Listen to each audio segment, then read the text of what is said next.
Hello friends, मैं श्वेता सिन्हा आप सभी लोगों को उदित फार्मेसी के ऑनलाइन लर्निंग प्लेटफॉर्म पर स्वागत करती हूँ। तो आज के क्लास में हम लोग डीप फार्म एंट्रेंस एग्जाम 2026 का बायोलॉजी इम्पोर्टेंट एमसीक्यू का पार्ट 7 करवाने वाली हूँ। पार्ट 6 तक मैं करवा चुकी थी और आज के लेक्चर में मैं पार्ट 7 करवाऊंगी। इसमें मैं क्वेश्चन हिंदी और इंग्लिश जैसा कि मैं लाती हूँ दोनों में लेकर आई हूँ। साथ में कुछ कुछ इमेज जिसका आप लोग को ज़रूरत है उस वो भी मैं लेकर आई हूँ। तो चलिए क्लास को स्टार्ट किया जाए। तो आज का क्लास का फर्स्ट क्वेश्चन है, और आज मैं क्वेश्चन कहाँ से लाई हूँ? आज मैं क्वेश्चन मेरे लिए आपको ब्लड से लाई हूँ। पहला क्वेश्चन क्या है? Which blood cells help in blood clotting. Question क्या करे कि कौन सी रक्त कोशिकाएं खून को जमाने में मदद करती है। तो जब जमाने में मदद करती है, ब्लड क्लोटिंग का क्यों जरूरत पड़ता है? यानी कि आपको कभी कट लग गया, तो जब कट लग जाता है, जब हार्ट वगैरह कट जाती है तो क्या होता है, वहां से ब्लड आते रहती है, तो कुछ देर के बाद फिर रुक जाती है, तो उसको क्या कहते हैं? Blood clotting. तो वो ब्लड क्लोटिंग कैसे होता है? सबसे पहले तो वो नॉर्मल ब्लड वेसल रहता है। जब ब्लड वेसल इंज्योर्ड हो जाता है, मतलब उसको नुकसान होती है, यानी कट वगैरह जाता है, चाहे कुछ भी होता है, तो क्या होता है? प्लेटलेट का प्लग का फॉर्मेशन यहाँ पर होने लगता है, जिसके बाद क्या होता है? Format blood plug clot. यहाँ पर क्या होता है? क्लोट हो जाता है, यानी कि जम जाता है ब्लड। तो किसके हेल्प से हो रहा है? तो वो हो रहा है प्लेटलेट के हेल्प से। तो क्या क्वेश्चन ऑप्शन बोल रही थी? आरबीसी, डब्ल्यूबीसी, प्लेटलेट्स या प्लाज्मा। तो क्या होगा? ब्लड क्लोटिंग में कौन हेल्प कर रही है? तो ब्लड क्लोटिंग में हेल्प कर रही है प्लेटलेट्स। तो correct answer is C. Next question है, normal RBC life span is. Question क्या करिए कि आरबीसी की आयु कितनी होती है, बताइए। लाइफ स्पैन ऑफ आरबीसी, यानी जो आरबीसी है उसका लाइफ स्पैन कितना होता है? 20 डेज, 20 दिन, 60 डेज, 60 दिन, 120 डेज, 120 दिन या 200 डेज, यानी कि 200 दिन। यानी कि जो नॉर्मल आरबीसी का लाइफ स्पैन, आप सभी लोगों को पता है कि जो आरबीसी है, रेड ब्लड सेल, लाल रक्त कोशिकाएं, तो उसका कितना होता है लाइफ स्पैन? उसका होता है 120 दिन। तो करेक्ट आंसर क्या होगा? सी। नेक्स्ट क्वेश्चन है, नॉर्मल हार्ट रेट इज। समान हृदय गति कितनी होती है? 20 to 40 beat per minute, 60 to 100 beat per minute, 120 to 160 beat per minute, 180 to 200 beat per minute, 20 to 40 beat per minute या 60 से 100 बीट पर मिनट, 120 से 160 बीट पर मिनट, 180 से 200 बीट पर मिनट। बताइए तो समान हृदय गति यानी कि नॉर्मल हार्ट रेट। तो नॉर्मल हार्ट रेट होता है 60 to 100 बीट पर मिनट, यानी कि 1 मिनट में 60 से 100 बार आपकी हृदय क्या होती है? धड़कती है। हार्ट रेट कितना है? आप जब अपना दिल को छूते यहाँ पर कर रखते हैं हाथ, तो धक धक करते रहता है ना, तो वो कितना बार करता है? 60 से 100 बार। 1 मिनट में आपका 60 से 100 बार, यानी कि वो ब्लड पंप कितना बार कर रहा है 1 मिनट में? उसका स्पीड कितना है? 60 से 100 बीट पर मिनट, यानी कि आपका हार्ट है जो 1 मिनट में कितना बार बीट करती है? 60 से 100 के बीच में। नेक्स्ट क्वेश्चन है, pace maker of the heart is. हृदय का पेस मेकर कौन है? AV node, SA node, bundle of His या फिर परकिंजी फाइबर। तो आप सभी लोगों को पता होगा कि pace maker of the heart, तो pace maker of the heart होता है एसे नोड। तो करेक्ट आंसर क्या हो जाएगी? बी। नेक्स्ट क्वेश्चन है, which protein gives red colour to blood. क्या करिए क्वेश्चन करिए कि खून का लाल रंग किससे होता है? बताइए। खून का लाल रंग यानी कि जो ब्लड है वो आपका रेड कलर होता है, वो किसके द्वारा होता है? मायोसिन के द्वारा, एक्टिन के द्वारा, हीमोग्लोबिन के द्वारा या फिर फिब्रिन के द्वारा। तो आप सभी लोग को पता होना चाहिए कि जो रेड कलर है, आरबीसी में सबसे पहले क्या प्रेजेंट रहता है? तो हीमोग्लोबिन। तो आरबीसी में हीमोग्लोबिन प्रेजेंट है, तो हीमोग्लोबिन के कारण क्या होता है? आरबीसी का कलर क्या हो जाता है? लाल होता है। क्या होता है? रेड होता है। तो करेक्ट आंसर क्या हो जाएगा? हीमोग्लोबिन। तो C is the correct answer. Next question है, लार्जेस्ट डब्ल्यूबीसी इज, यानी कि सबसे बड़ा डब्ल्यूबीसी कौन है? लिम्फोसाइट्स, मोनोसाइट्स, न्यूट्रोफिल या फिर इस्नोफिल। तो आप लोग को पता होगा डब्ल्यूबीसी का मतलब क्या होता है? व्हाइट ब्लड सेल, यानी कि श्वेत रक्त कोशिकाएं। हिंदू में क्या बोलेंगे? श्वेत रक्त कोशिकाएं। तो देखिए मैं आप लोग को size of human blood cell लेकर आई हूँ।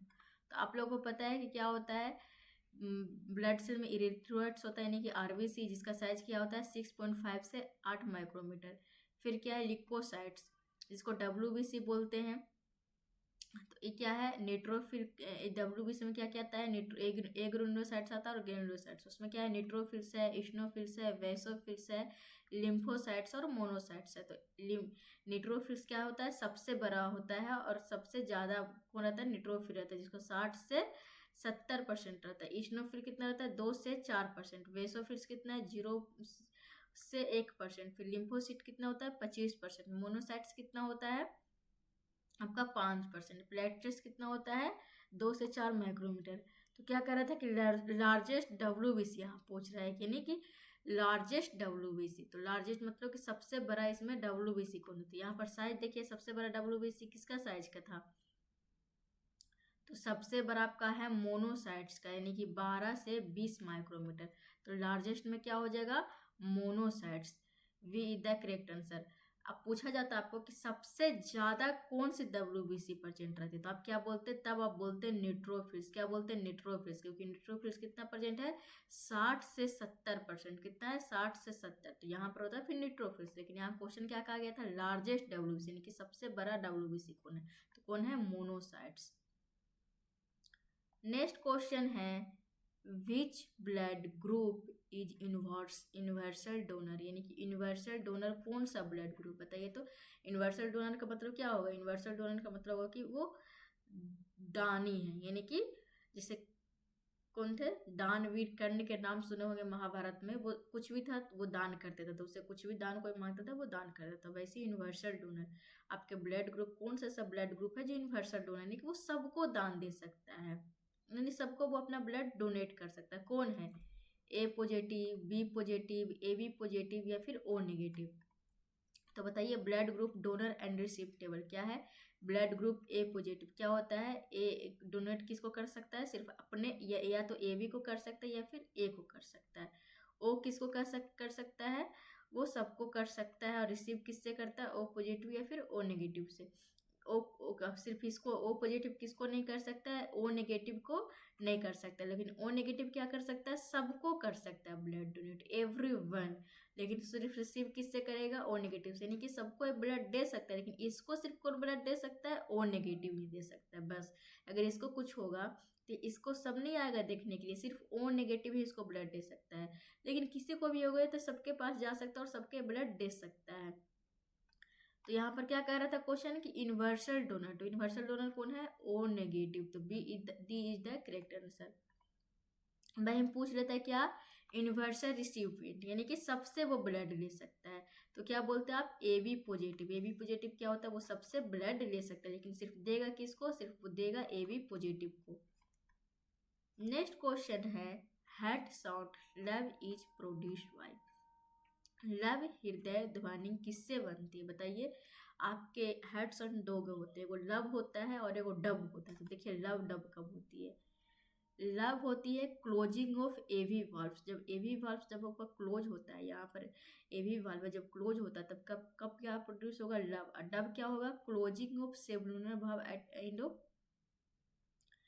सिस्टोलिक। क्या होता है, डब कब प्रोड्यूस होगा, सेबुलर भाव जब होगा, जब सेमिलुनर वाल्व जब बंद होगा तब क्या आपका प्रोड्यूस होगा, डब। यहाँ पर देखिए लिखा गया, first heart sound love occur when atrioventricular valves close. क्या है कि फर्स्ट हार्ट साउंड कब प्रोड्यूस होगा, जब एट्रियोवेंट्रिकल वाल्व है जो क्लोज होगा। और सेकंड हार्ट साउंड डब यहाँ पर होगा, यहाँ पर डब लिखा हुआ, डब कब होता है, जब सेमिनल वाल्व है जो क्लोज होता है, यानी सेमिनल वाल्व जब क्लोज होगा तब डब साउंड होगा। और जब एवी वाल्व यानी कि एट्रियोवेंट्रिकल वाल्व जब बंद होगा तो क्या कौन सा साउंड प्रोड्यूस होगा, लव। और लव क्या है, फर्स्ट हार्ट साउंड, याद रखिएगा लव है जो फर्स्ट हार्ट साउंड है और डब क्या है, second heart sound. Love dub बोला जाता है। तो क्या कह रहा था कि head sound love is produce by opening of valves, valve के खुलने से, closing of AV valves, AV valve बंद होने से, क्लोजिंग ऑफ सेबुलर वाल्व, सेबुलर वाल्व के बंद होने से, वेंट्रिकुलर फिलिंग या फिर वेंट्रिकल में रक्त होने से। तो करेक्ट आंसर क्या होगा, closing of AV valves, B is the correct answer. Next question है, which blood cell fights infection, शरीर को संक्रमण से कौन बचाता है? आरबीसी, प्लेटलेट्स, डब्ल्यूबीसी या फिर प्लाज्मा, बताइए।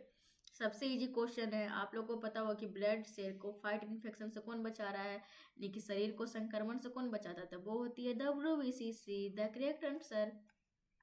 नेक्स्ट क्वेश्चन है blood volume in an adult age, बताइए तो वयस्क में कुल रक्त मात्रा कितनी होती है? तो सबसे इजी क्वेश्चन ये भी है, ब्लड वॉल्यूम कितनी होती है अडल्ट में? 1 से 2 लीटर, 3 से 4 लीटर, 5 से 6 लीटर, 10 लीटर, तो वो होती है 5 से 6 litre, C the correct answer. Next question है विच इज ए ग्रेनुलोसाइट्स, इनमें से कौन ग्रेनुलोसाइट्स है? लिम्फोसाइट्स, मोनोसाइट्स, न्यूट्रोफिल या फिर प्लाज्मा सेल, बताइए ग्रेनुलोसाइट्स इसमें से कौन है? तो आप लोग को पता होगा कि ग्रेनुलोसाइट्स कहाँ होती है? डब्ल्यूबीसी में, लेकिन डब्ल्यूबीसी जिसको लिकोसाइट्स बोलते हैं 2 टाइप्स में होता है, ग्रेनुलोसाइट्स और फिर ए ग्रेनुलोसाइट्स। ग्रेनुलोसाइट्स में क्या होता है? ग्रेन्स प्रेजेंट रहता है, दाना टाइप का देख रहे हैं ना, इस टाइप का प्रेजेंट है, लेकिन आप ए ग्रेनुलोसाइट्स में देख रहेंगे इसमें दाना टाइप का प्रेजेंट नहीं है। ग्रेन मतलब होता है ना दाना, तो वही होता है ग्रेनुलोसाइट्स। तो ग्रेनुलोसाइट्स क्या इनका क्या क्या है? न्यूट्रोफिल्स है, इस्नोफिल्स है, वेसोफिल्स है। ग्रेनुलोसाइट्स फिर 3 टाइप्स में डिवाइड हो रहा है, न्यूट्रोफिल्स, इस्नोफिल्स, वेसोफिल्स। और एक ग्रेनुलोसाइट्स 2 टाइप्स में डिवाइड हो रही है, लिम्फोसाइट्स और मोनोसाइट्स। किस में हो रही है? लिम्फोसाइट्स और मोनोसाइट्स। तो क्या पूछ रहा है कि वी चीज है ग्रेनुलोसाइट्स, तो ग्रेनुलोसाइट्स कौन था? न्यूट्रोफिल्स थी, फिर क्या था? इस्नोफिल्स और वेसोफिल्स थी। तो इसमें क्या पूछा गया? वी चीजें ग्रेनुलोसाइट्स पूछा गया, तो ग्रेनुलोसाइट्स कौन होगा इसमें? न्यूट्रोफिल्स होगा, लिम्फोसाइट्स और मोनोसाइट्स क्या है? एक ग्रेनुलोसाइट्स, और प्लाज्मा सेल तो डब्ल्यूबीसी है ही नहीं, तो करेक्ट आंसर क्या होगा? सी। नेक्स्ट क्वेश्चन है एसे नोट लोकेशन, यानी कि एसे नोट कहाँ स्थित है?